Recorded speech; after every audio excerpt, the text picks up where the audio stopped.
ஆண்டவராகிய இயேசு கிறிஸ்து நாமம் மகிமைப்படுவதாக. மீண்டும் உங்களை சந்திப்பதில் மிகுந்த மகிழ்ச்சி. கர்த்தர் ஆசீர்வதிப்பாராக. இன்றைக்கு நாம் பார்க்கவிருக்கிற அருமையான தாய்மார் 2 பேர். இந்த 2 தாய்மாருக்கும் ஒரே பேர் தான், அன்னாள். முதலாவது நாம் பார்க்கவிருக்கிற தாயார் யாருன்னு பார்த்தா, சாமுவேல் தீர்க்கதரிசனுடைய அருமையான தாயார் எல்கானாவுக்கும் அன்னாளுக்கும் பிறந்த அருமையான மகன்தான் இந்த சாமுவேல் தீர்க்கதரிசி.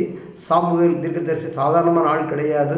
சவுலை ராஜாவாக்கினார், தாவீதையும் ராஜாவாக்கினார். பிரியமானவர்களே, பாருங்க, அன்னாள் என்கிற வார்த்தைக்கு கிருபை என்ற அர்த்தம்.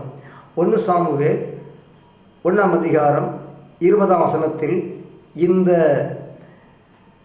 எல்கானாவுக்கும் அருமையான அன்னாள் அம்மாவுக்கும் சாமுவேல் பிறந்தார் என்று சொல்லி வேதத்தில் பார்க்கலாம். சரி பிரியமானவர்களே, 2வது ஒரு அன்னாள் இருக்காங்க. அவங்க யாருன்னு பார்த்துடலாமா?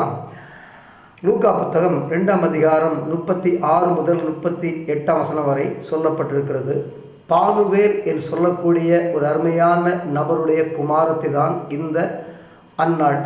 இவங்க ஒரு தீர்க்கதரிசி, வயது 84. இரவும் பகலும் வேதம் சொல்லுகிறது உபவாசம் இருந்து விழித்திருந்து ஜெபித்து ஆண்டவரை தேவாலயத்தை விட்டு விலகாமல் மகிமைப்படுத்தினார்கள் என்று சொல்லப்பட்டிருக்கிறது. பிரியமானவர்களே, இப்படிப்பட்ட அருமையான கர்த்தருடைய பிள்ளைகள் இருக்கிறாங்க. இந்த அம்மா சாதாரண நாள் கிடையாது, தீர்க்கதரிசி என்று சொல்லி அந்த அருமையான பகுதியிலே சொல்லப்பட்டிருக்கிறது.